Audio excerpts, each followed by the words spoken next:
Si Brigadier General Noel A. Bastuir, Philippine Army, Commander po ng 802nd Infantry Brigade. Ano? Sa ilalim po yan ng 8th Infantry Division natin ng Philippine Army. Kanina po ito, nakasalang na sana ito kanina. Kaya lang, yan, medyo na-delay din. Kasi nga sa haba na dinaanan natin traffic. Pasensya ka na, sir. Medyo naipit tayo ng traffic. Buti dyan sa lugar mo, siguro walang traffic dyan. Alamin natin yung pagsuko ng mga miyembro ng New People's Army. Meron nung sumuko doon na dalawa, kung di ako nagkakamali, dalawang regular members ng New People's Army, and meron ding mga miyembro ng militia ng bayan na meron ding mga yung mga supporters na nag-withdraw na kanilang suporta dito sa New People's Army, plus yung mga armason na kanilang isinurrender dito sa mga tauhan ng 802nd Infantry Brigade. Si General Bastuir, sir, magandang umaga po. Niklipan at Chibare, live tayo sa ating pulso at balita sa DWWD Armed Forces Radio Boses ng Kawal Pilipino, sir. Hello, sir. Ting, ba't di ko naririnig si sir? Okay, once again, hello? Sir. Yan, sir, narinig na. Good morning po. Nick Lipan at Chibare po. Live tayo sa Pulso at Balita, sir. Good morning, katropang Nick, At good morning din sa mga nakikinig, nanonood at taga-subaybay ng inyong programang Pulso at Balita. Yes, sir. Pasensya ka na. Alam kong kanina pa nakaantabay dito sa ating interview. Kaya lang talagang nabiktima tayo ng mabigat na daloy ng trapiko.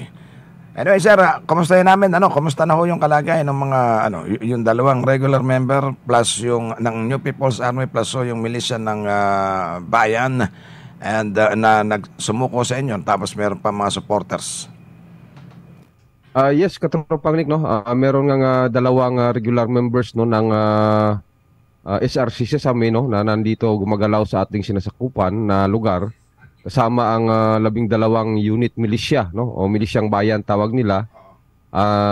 Members din may 5 members ng batakang organo sa partido at ng underground mass organizations o yung kanilang mga supporters mga mass base nila dito sa Barangay San Andres, sa Borongan City. Interior barangays ito siya, katropang Nick. So kung napapansin, hindi lang na mga regular members na armado yung bumabalik na sa ating pamahalaan, kundi pati na yung kanilang unit militia, yung members ng batakang organo sa partido o yung CPP at yung kanilang mga mass supporters. Kompleto dito ngayon, katropang Nick, ang tatlong ng CPP, ng NPA at saka ng NDF. So ito yung kailangan natin, katropang Nick, para tuluyan nating makamit na matuldukan itong local communist armed conflict, katropang Nick. Kompleto, pati yung mga galamay nagsusunod na ng pagsuko, Yes, katropang Nick, kasi kung alamin talaga natin, ang CPP, NPA, NDF, tatlo yung elemento nito. Yung CPP, yung partido, So dito sa barangay level, meron silang BOP o batakang organo sa partido. Sila yung mga party members, hindi sila mga armado, pero kasama sila, na sila yung nagpapatakbo. Yung members ang chairman mismo ng BOP na yan, sila nagdetermine ng mga gawain dun sa barangay, pag-uorganisa. At nandyan din yung mga regular members, yung armado talaga, na members ng mga platoons nila, ng mga squads, at may unit militia din sila, o milisyang bayan tawag nila, na para bang kung kagaya sa atin, mga kafgos natin, at meron din silang mass base, yung mass supporters, na inorganisa nila, So yung mga underground mass organizations nila dun sa barangay, na hindi natin talagang alam na members ng mass organizations dati dahil they are in the form of farmers, kababaihan, kabataan, at iba-iba pang mga sectors. So ito lahat ngayon ay lumutang na at nakikisa na sa kampanya nating tapusin ang local communist armed conflict, katropang Nick. At isang maganda pa rito na nakita ko, yung barangay at city LCAC ang mukhang nagpursige na nakatulong ninyo para makumbinsi itong mga ito na magsipagbalik loob. Yes, katropang Nick, malaking part ang ginawa nitong City Task Force LCAC natin ng Borongan sa pamumuno ni Mayor Dayan Agda, at yung mga barangay captains natin, no, ng mga barangay chairman din ng mga barangay task force LCAC. So ang ginawa nito is sa tulong nila sa atin, is sila yung tumulong na makumbinsi yung mga kaanak, no, yung asawa, mga kamag-anak nitong mga regular pang NPA na nandun pag gumagalaw sa mga areas natin, na kumbinsihin na yung kanilang mga kaanak na bumaba na at tutulungan natin sila. So ito ay hindi lang naman dito sa area ng Borongan, meron din doon sa ibang areas, no, kagaya doon sa Basay, Samar, area ng 63rd IB, sa Calbiga at Pinabakdaw sa area ng 46 IB, na may mga sumuko din, no, ng mga aktibong members ng New People's Army. Ito ay dahil sa kagagawa ng mga task force LCAC, ng kanilang pamilya mismo, na silang nag-effort, no, na pababain ang kanilang mga kaanak na nandun pa sa kabundukang nagtatago, Katropang Nick. Dahil dun sa kaganapang yan, sir, yung matagumpay na pagpapasuko po dun sa mga rebelde and plus yung mga supporters nila, so nakikita natin palapit tayo ng palapit dun sa pinakalayunin ng ating gobyerno na at least within this year matuldukan naman itong problema sa insurgency. Yes, Katropang Nick, no, kasi dito, no, nakikita namin ang kahalagahan ng partisipasyon, no, ng family members, no, na sila mismo yung magpapatunay, no, na pagka ikaw ay bumalik sa gobyerno, ikaw ay tutulungan ng gobyerno, no, sa pamumuno mismo ng mga local chief executives natin, ng mga chairman, no, ng ating local task force LCAC from the provincial, city, municipal down to the barangay level. Malaki din ang tulong nito, Katropang Nick, ng mga dating kasamahan nilang mga na bumaba na rin ngayon, yung mga FRs natin or friends rescued, dahil nakikita ng mga kamag-anak na mabuti na ang kanilang kalagayan. Peaceful na silang namumuhay, nakapag-aaral na yung kanilang anak, buo na ang kanilang pamilya, at yung pagmamahal ng pamilya ang siyang nagtulak sa kanila, no, na muli ay itakwil na itong kanilang armadong pakikibaka, Katropang Nick. Kumusta po ang kumusta ngayon ang mga benepisyo, no, na anong po pwedeng matanggap, especially itong mga supporters, ano, kasi yung mga regular meron tayong allotted talaga mga naka-program para sa kanila, no. Paano po itong mga supporters na which is iba yung case nila doon sa mga regular members? Tama yun, Katropang Nick, yung mga regular members, no, sa ilalim ng ating Enhanced Local Comprehensive Integration Program o ICLIP, may mga benepisyo ito silang matatanggap. May firearms remuneration doon sa mga baril na kanilang sinuko. Pero itong mga mass supporters, no, may programa din ang LCAC natin, no, tungkol dito sa kanila. Yung mga tinatawag nating support to barangay development program, no, na sinusulong ng ating task force LCAC para ito sa mga barangay na conflict affected areas na na-clear na natin, no. So may mga programs dito sa mga barangay na to kung ano yung mga base doon sa ating needs assessment, no, isinagawa ng ating tropa sa tulong din ng ating task force LCAC. May mga proyekto diyan, no, na nakalaan, no, para diyan sa mga barangays na yan, Katropang Nick. Ang dami nito, ano ito, sabay-sabay ba itong sumuko, sir? Yung dalawang regular member ng New People's Army plus yung 12 members ng militia, pagkatapos meron pa 56, ano, yung mga supporters, ano? Yes, Katropang Nick, kasi kinausap ito ng task force LCAC natin, no, ng mga tropa natin doon sa ground, no. So doon na lumabas itong mga grupo na to na sila ay sinabi na nila ang kanilang ugnayan sa CPP-NPA, ano ang kanilang bahagi doon sa tatlong elements na yon. At yun na, kasama na yung mga armas, na-identify na kung sino mga militias na dati ay hindi natin kilala, sino yung mga members ng BOP na dati ay hindi natin kilala, no. So this is because of the collective effort, at yun ay patuloy na ginagawa natin sa mga barangays pa dito na kung saan malapit ang may mga reports, no, na diyan banda gumagalaw ang armado pa. So kaya sila nakakagalaw diyan dahil nga mayroon pang mga iilan. Hindi naman solid na talaga yung masa nila dahil na-clear naman natin dati yan.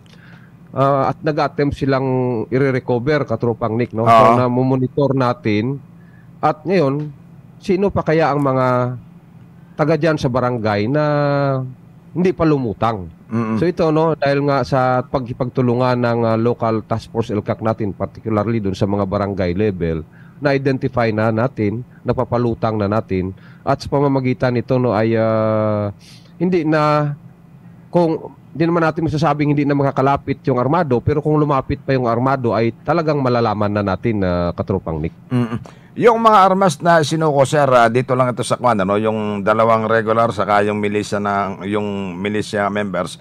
Yung mga supporters, wala namang merong nagsuko sa kanila. Walang armas yung mga Supporters. members ng UGMO, ng Oo. Underground Mass Organizations. Ito lang yung regular ang may armas at saka yung mga unit militia. Meron pa nga rin mga IHL band IHL band anti-personnel mines na isinuko din itong mga milisya na pinatago sa kanila, no? Kasi ito gagamitin nila kung may tactical offensive sila, no, yung mga gagawing offensive, no, laban sa mga tropa natin. So minsan yung mga unit militia kadalasan ang nagtatago nito at yun din ang inutusan na ilagay ito at tinuturuan nila, may mga training sila nito at ito ay sinusuko na rin sa mga tropa natin. Dahil sa nalalaman na natin at sinasabi na nitong mga taong dating kanilang hawak, katropang Nick. Kumusta po yung kalagayan ngayon, yung dalawang sumukot tsaka yung milisya? Sa ngayon ay okay naman sila, katropang Nick, no? Sila yung may entitled sa Kwan, ano? Sila yung entitled dun sa Eclipse, ano? Kasama ba yung Yes, yung 12 members ng milisya, kasama rin, ano? Yes, katropang Nick, no? Pinoprocess natin, no, ang mga requirements nila niyan at doon sa para ma-avail nila, no, ang benefits, no, doon sa Eclipse program natin na under din ng ating Task Force LCAC as part of one of the clusters of the Task Force LCAC, katropang Nick. Palagay ko walang ang pinakamasaya nito yung pamilya ng mga yan, ano, yung pagbabalik loob nila at muli sila magkakasama-sama ngayon ng walang pinangangambahan. Yes, katropang Nick, totoo po yan, no, na nakausap natin yung asawa nitong isang regular member, no. Talagang tumutulo ang kanyang luha sa kasiyahan dahil matagal na silang hindi nagkikita nitong kanyang asawa, no. At siya na rin yung nagkumbinsi sa kanyang asawa sa ngalan ng pagmamahal, no. Yun nga, sabi natin, makapangyarihan talaga yung pag-ibig. At para mabuo ang kanilang pamilya. Ngayon, no, masaya na silang nagkakasama-sama dun sa barangay, katropang Nick. At least ito na yung pagkakataon para makabawi sila, no, dun sa matagal na panahon na sila napasama at nalinlang ng mga kaliwang grupo, at napabayaan yung kanilang pamilya. Yes, katropang Nick, yun nga ang isang magandang realisasyon, no, sa mga kababayan natin, no, na na-realize nila na sila ay biktima talaga ng panlilinlang. Sila ay nagamit, no, para yun nga mabuo ang tatlong elemento ng CPP, NPA, NDF, no, na yung iba sa kanila hindi nila alam na ganon. So ngayon na-realize nila na yung mga pangako na serve the people, tulungan sila, ay hindi naman naisasagawa ng ng CPP, NPA, NDF. At because of the Task Force LCAC, nararamdaman talaga, no, ng ating mga kababayan ang presence ng gobyerno, ang mga programa ng gobyerno sa ilalim nitong 12 clusters. At doon nila, no, na nakikita na mas maganda talaga pagka nasa gobyerno tayo kaysa doon sa CPP, NPA, NDF, katropang Nick. And ang isa pa niyan, palagay ko ngayon magkakaroon ng peace of mind itong mga supporters, ano, kasi at least yung mga itinatago nila ay naibulalas na nila ngayon, no? Yes, katropang Nick, tama po yan, no? At ang mga local chief executives naman natin, no, ay bahagi nito na nagsasabi na may mga programa talaga para sa kanila. At yung mga areas nila na conflict affected areas na ito ay bigbigyan ng pansin, no, ng mga nasa gobyerno natin, katropang Nick. I see. Sir, maraming salamat po sa oras na ibinigay ninyo dito sa ating pulso at balita. Baka meron po kayong gustong ipahabol. Yes, katropang Nick, no, nagpapasalamat din ako sa pagkakataon, no, na palagi nyo tayong inimbitahan dito, no. Ulitin ko lang yung palagi nating sinasabi at panawagan sa mga kapatid natin, no, na mga natitira pang gumagalaw dito sa area ng Eastern Samar at saka sa southern part ng Samar Island, no. Alam namin, no, na naghihirap kayo dahil sa sinabi nga ng ng mga kasamahan yung sumuko ay nawawalan na kayo ng suporta ng masa ninyo.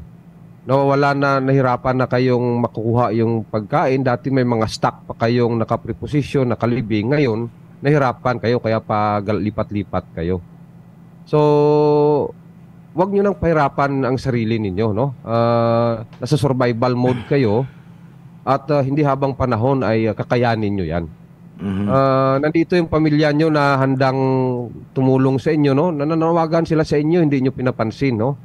Nandito, tingnan nyo yung mga nangyayari sa mga kasamahan nyo na bumaba na, no? At least, patuloy sila, no, ng pagbabago sa kanila at masaya sila na namumuhay na buo, peaceful. Sabi nga ni Katropang Nick, may peace of mind. So, muli ako ay nananawagan sa inyo, yakapin nyo ang programa ng gobyernong ino-offer sa inyo para makamtan talaga natin, no? Ito ang paraan na nakikita natin na makamtan natin ang kapayapaan kung kayo ay bumaba na at i-assure namin sa inyo, no, na hindi kayo masasaktan. So, yun lang, Katropang Nick. Maraming salamat at magandang umaga muli, no, sa lahat, no. Yes, sir. Likewise, maraming salamat po sa pagbibigay ninyo ng panahon dito sa ating pulso at balita sa DWW, the Armed Forces Radio, Boses ng Kawal Pilipino. Yun! Ang susunod ko sana, naunahan mo ako. Mag-iingat po kayo palagi. Si Brigadier General Noel A. Bestuir, commander po ng 802nd Infantry Brigade, sa ilalim yan ng 8th Infantry Division ng ating Philippine Army. Pulso at balita.